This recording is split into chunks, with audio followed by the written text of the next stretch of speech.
So this is coming from the evil industrial indoctrination complex, aka the school system. But this is not just a school system thing. This is a countrywide, if not worldwide, issue. This is scary stuff. You have this worker shortage, and we'll actually talk a little bit about that. We have quote unquote trucker shortage. We have different regulations in certain states.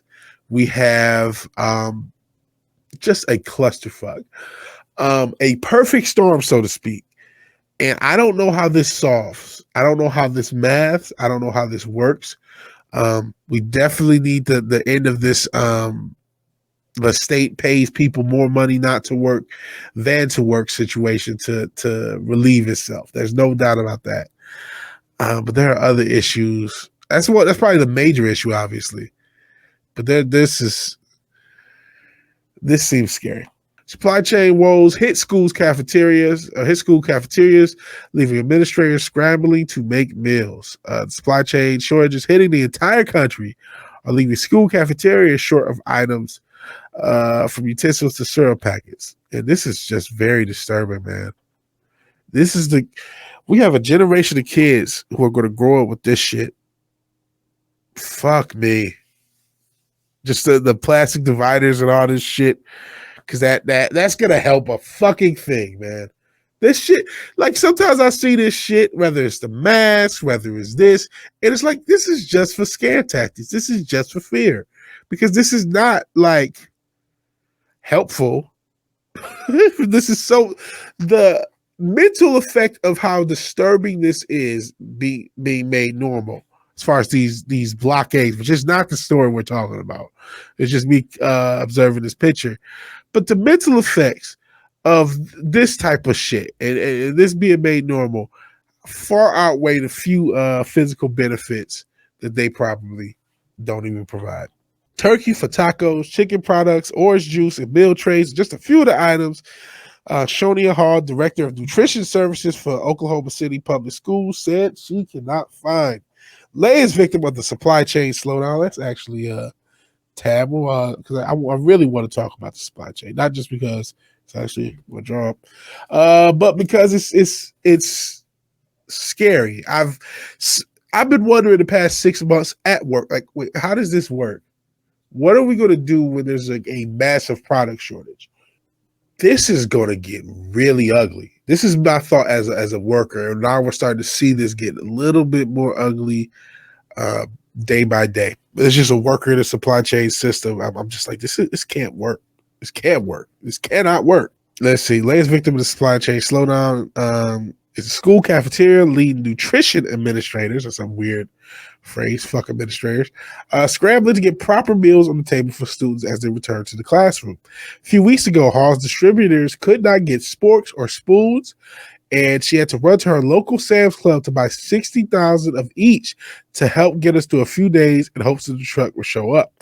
We just can't hope. We have to be proactive. I can't feed kids without utensils, right? Well, that's cool and nice of her. All shit aside. Such shortages are being forced to turn to retail stores to fill the void when distributors don't come are becoming more prevalent in schools all across the country. In addition, it's an additional cost to your budget, to your program, said Hall, who asked that she's grateful that the U.S. Department of Agriculture's National School Lunch Program has increased its reimbursement to schools trying to meet meal demands. And the crunch is coming at an unprecedented time for school lunches. The meal service waivers, known as the seamless summer option, have been extended through June 22nd. The waivers allow for school meals to be schools to offer meals free of charge to students.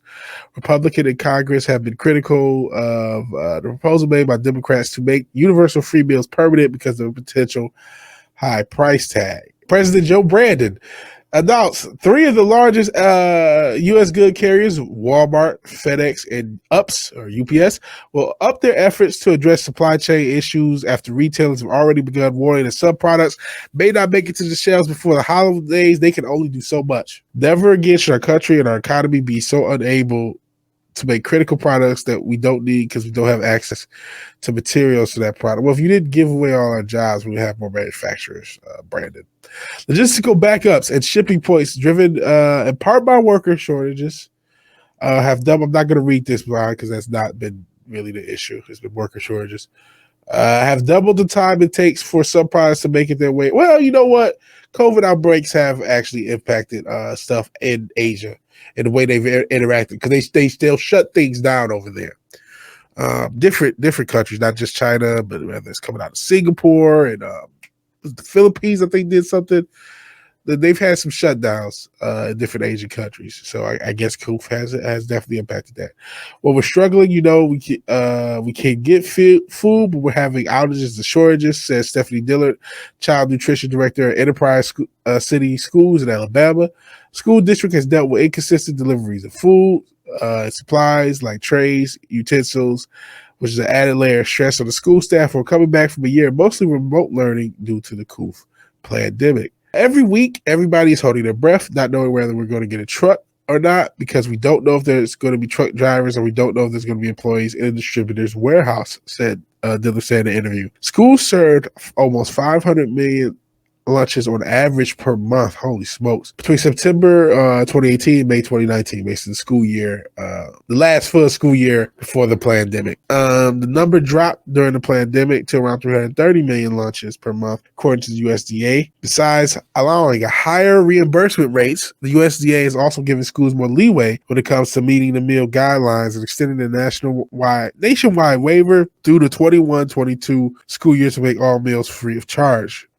Brenton Lexvold, a food service director for the Red Wing Public Schools in Minnesota, says he's seeing 62% participation in the school lunch program and says seeing an increase in the breakfast participation. But if schools can't consistently deliver food, they have told students and parents in the menu he worries families won't trust them to provide the meal. Sometimes the customer are taking a gamble, like, do I eat school lunch today or am I packing something from home? Well, you should probably pack something from home after this is. The food service distribution industry has an estimated 17,500 warehouse positions and 15,000 driver positions currently open. Remember, this is the food service distribution industry. That's not every other supply chain distribution position. According to the International Food Service Distributors Association, in a recent survey of trade associates members, 100% of respondents indicated it was difficult or extremely hard to find both warehouses and drivers. It is. The industry has been experiencing what experts call the bullwhip effect, where companies have pulled back their operations, seek to rapidly scale up when demand surges, leaving suppliers scrambling to keep up. Megan Cieslak, the association's communications director. In terms of school delivery delays, our members are working as hard as possible to get schools the supplies they need, Cieslak said. Product shortages having the biggest impact should get better. In the short term, the labor shortages impacting both schools and the food service supply chain will remain a concern.